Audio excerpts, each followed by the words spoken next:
Wala kasi siya sa top 40 ng greatest top 40 PBA. 50? Wala pa siya sa top 40. Yo. Kilala mo si di ba? Nelson Aceito, no? Wait lang, matanong ko naman sa'yo. Sino ba mga namimili sa mga ganyan? Dapat kasali ako dyan sa top 1,000 ng PBA greatest player of all time. PBA Moto Club, PBA Moto. Okay, so mga ka-amazing, dito po tayo sa Hidden Gem. Sa gitna ng Taguig. Sobrang ma-amaze ka kasi inner Taguig kasi to. So dito yung sobrang gandang restaurant and party place. Pangalan? White House Taguig. So tara, samahan nyo kami. Hindi mo akalaing meron ganito dito eh. Oo Kasi nga. parang looban eh. Alam mo yung daan, parang ano lang. So sa lahat ng mga taga-Taguig. Taguig oh. Actually yung malapit lang din sa BGC to. So kung gusto niyo mag-set ng party dito, yan po, yan. Ito yung may mga VIP room, no? Oh, kompleto. May teppanyaki. Oo. Japanese. Sarap, favorite. So tara, let's go. Tingnan natin. So today po is my birthday, of course. Thank you so much. Tara, let's celebrate natin yung birthday. 38 na po ako, bata-bata. Nag-ahit po ako kasi kailangan clean cut, fresh look. KG Boy, thank you for coming. Yes, grabe yung birthday mo. Ay, tingnan mo yung Ibang klase. Hindi ka na, anong gusto mo? Ibang klase yung ano mo Umili ka na, lulutuin natin. Yung malaki eh. Yun, okay. Yan, gawin natin tinapa. Okay. Sure! Anong gusto mo? Anong gusto mo? Ipagpirito natin. Ha? Yung kulay orange ako. Orange, okay. Mahal yan, mahal. Chef, thank you for having us, Chef. Thank you. Thank you so much for coming. You're amazing, Chef. Amazing. Oh, amazing. Di pa natin natitikman. Excited kami sa mga... May show to, di ba? May show? May show ba to? Yung magluto? Mr. Douglas Kramer. Wala ko ng drinks for you guys. Hi. Wala oh, kompleto oh. Grabe, parang bumabata ka eh, no? Meron ka bang ini-inject na fountain of youth? Ha? Douglas, Yeah, we'll see you. ano ka? Kilala mo si Nelson Aceito, no? Oo naman. Magaling hindi. Galing. Bakit? Wala kasi siya sa top 40 ng greatest Top 40 or PBA. 50? Wala pa siya sa top 40. Top yun. Automatic yun. Naniniwala ka na dapat nasa top 40 siya. Di ba ano siya parang undersized power forward siya parang 6'3"? Yeah. 6'3", 6'4"? Pero dapat kinonsider siya sa 40. So ngayon hindi siya nalagay doon. Si PBA, naniniwala ka ba may politics sa PBA? Think so? Well, May mga kanya-kanyang preference sila, di ba? Kung sino yung may influence silang mas gusto nila ng mga players, di ba? Pero mga true basketball fans, they will always, I think, put Nelson Aceito. If you're a true basketball fan, no bias, nothing. If you're just a basketball fan and you know the 80s, 90s basketball, pasok yun. Ito naman, may pangalawa. Siyempre lahat ng tinanong ko, pati mga legends na kasabay nila, same na answer ka guys sa'yo. Bilis. Actually si Marlo Aquino, isa-sacrifice siya daw kasi nasa top 40 siya. Ibibigay niya daw yung spot niya. Si JJ Helterbrand din ibibigay niya din daw yung spot niya. Okay, meron ngayong sumunod. Ito kasi pag talagang wala pa siya sa top 50, may problema na itong PBA na to. Ngayon, si Danny Sigel daw. Wala rin daw sa top 40, which is dapat i-consider din. Ang hirap din mawala si Daniels. No?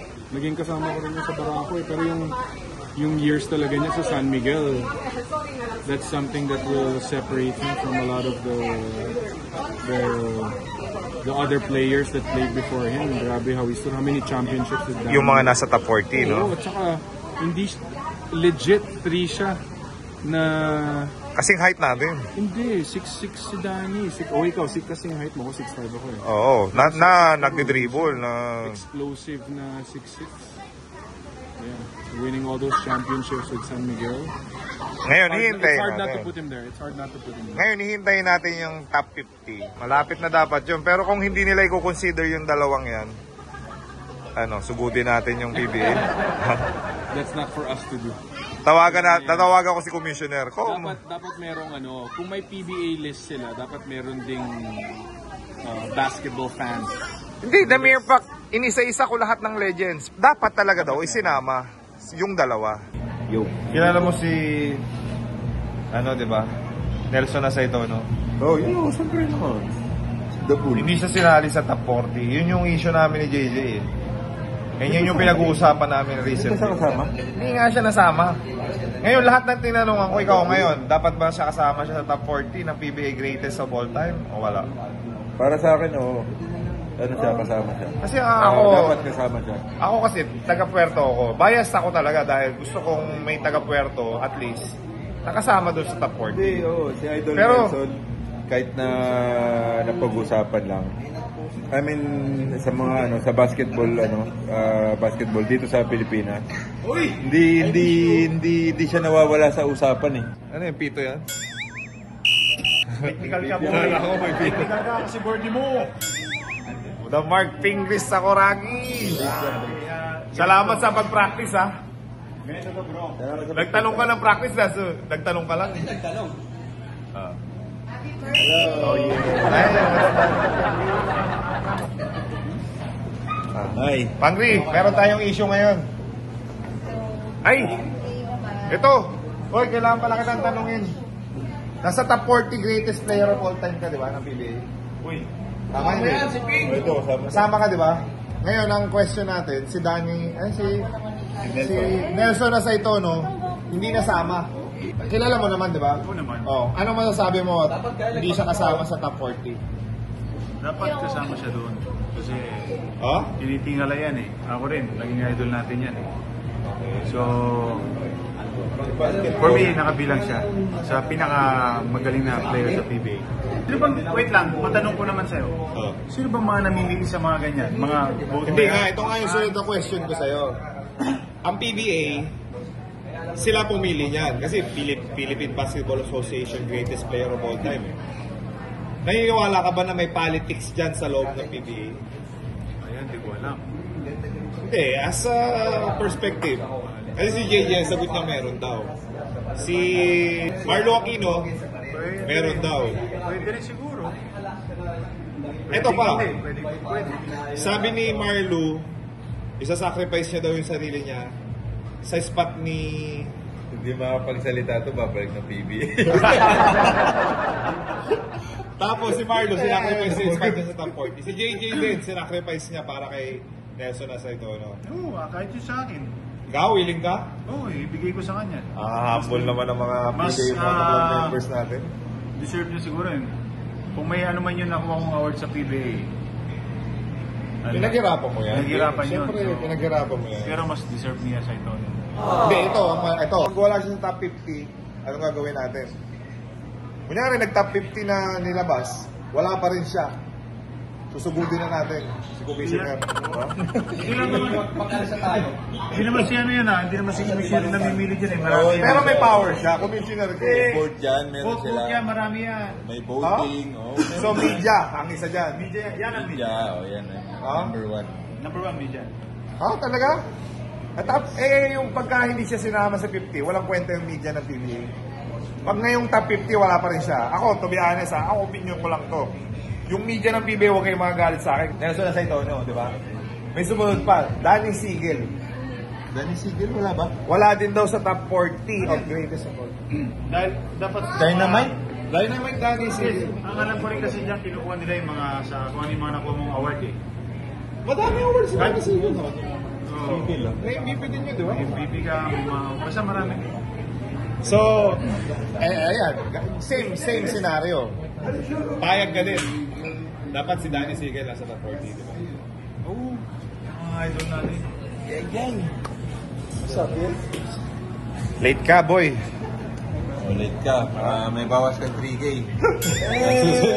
May bawas kang So, 3K sa TF. Si Danny Sigel, pag wala rin sa top 50, magiging issue yan, for sure. At least dapat nasa top 50 sila, di ba? So, there you go. Yan ang insight ng Pinoy sa Kuragi, Mark Pingris. Andito tayo ngayon sa White House, Taguig. Nagulat ka, no? First time mo ba dito? Nagulat ka? Yung daan, yung dinaanan mo, tapos pagpasok mo, para ka nasa Japan. No?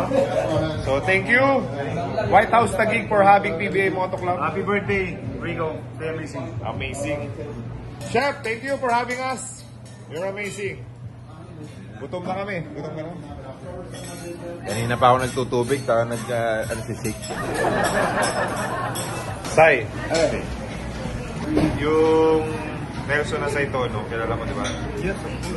Naabutan mo yun? Parang naging teammate ko sa, Oh, di ba? Abutan mo? nung huling taon niya. Okay, so ito yung issue kasi. Yes. Hindi siya sinama ng PBA sa top 40 greatest of all time. Okay? So, ang question sa'yo, dapat ba siya kasama sa top 40 o okay lang wala siya dun? Or for you, for Cyrus Baguio, Skyrus. Actually, narinig ko na yung issue ngayon. Para sa akin, karapat dapat. You think so? Oo naman. Pag tinitignan mo yung stats ni Papa Bull dati, compare sa, alam mo yun, yung iba. Kasi minsan may mga bias kayo alam mo yun, yung mga botohan. Eh, sinagot mo agad tatanungin mo lang kita. Naniniwala ka ba sa PBA? May politics sa pagpili ng ano? Of course, against ako doon kasi alam mo yun, buti sana kung marunong talaga mag-basketball yung mga nag-vote, di ba? Eh, wala namang alam mo yun, kahit sa stats pa lang lamang na di ba? Nabanggit nung Ingris, yung media daw. So most likely yung media, baka hindi nga talaga marunong sa basketball yung mga yan. Sa popularity lang. Ganun ba sa NBA din? Alam ko may... Hindi, grabe yung NBA. Pag hindi ka sinama dyan, talagang titirahin ka nila Charles Barkley, nila Shaquille O'Neal. Yun lang ang problema dito, di ba? Kumbaga, kahit gaano mo ka pinaghirapan mo, tapos bigla na lang pagdating sa dulo, di ba? Matalo ka sa botohan dahil lang sa ganitong boto, pero sa stats nandun ka, number 1 ka. Ito, may issue din na pagpili ng MVP. Meron ka bang kilala na ginalong MVP pero hindi naman siya yung deserving daw mag-MVP? Marami akong kilala. May sasabihin ka ba? Wag na lang, baka. Ayaw madamay. So, Pero tingin ko normal lang ang politics dito sa atin. pero dapat wala kasi kawawa naman yung mga may achievement na dapat talagang karapat-dapat yun. Kasi pinaghirapan mo yan ilang years ka, 15 years, 20 years ka naglaro, sabay babaliwalain lang dahil hindi ka sasama sa top 40. Kasi Kahit ako yung ilagay kay Nelson na sa ito, di ba? Siyempre parang sasama din loob ko, di ba?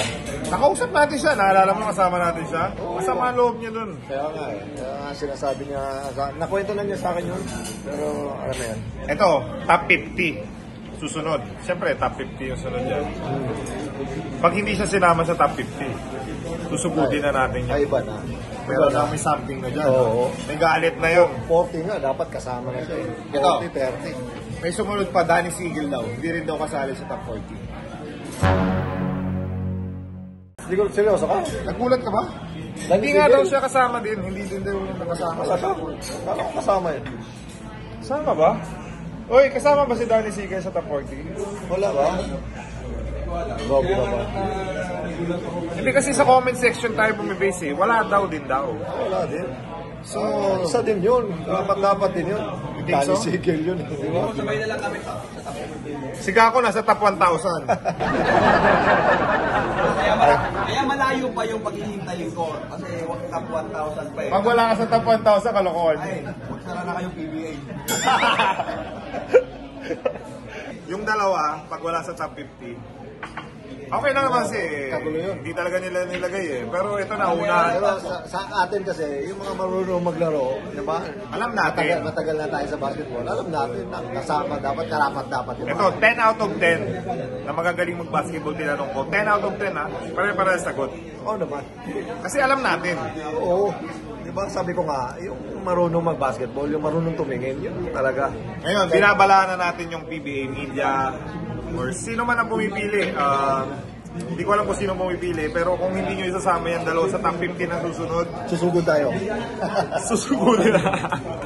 Okay, so magandang insight ng Cyrus Baguio. Amazing. nawawala pa sa So ayun na nga guys, dapat kasali ako dyan sa top 1,000 ng PBA greatest player of all time. Top 1,000? Top 1,000. So, siyempre, ano pa lang naman ngayon eh, top 40 o top 50. Medyo, 960 ba? matagal-tagal pa lang maghihintay, sana buhay pa ako niyan.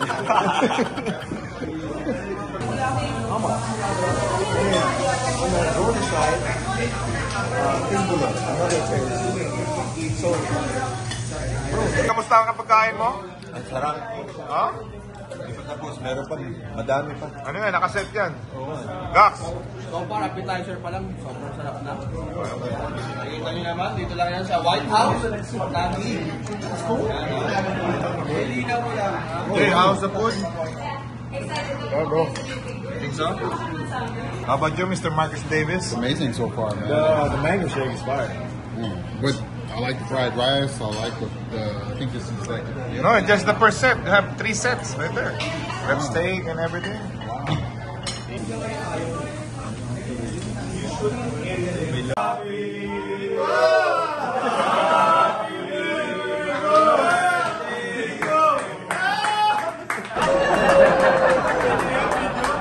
Amazing. Thank you guys for coming. Amazing. The youngest member, The youngest member. Happy birthday to you. Happy birthday to you. Happy birthday, happy birthday. Happy birthday. Okay, make a wish first. And, ayun. Ganda ng buhok. Pag-iipan lang. Okay. 1, 2, 3.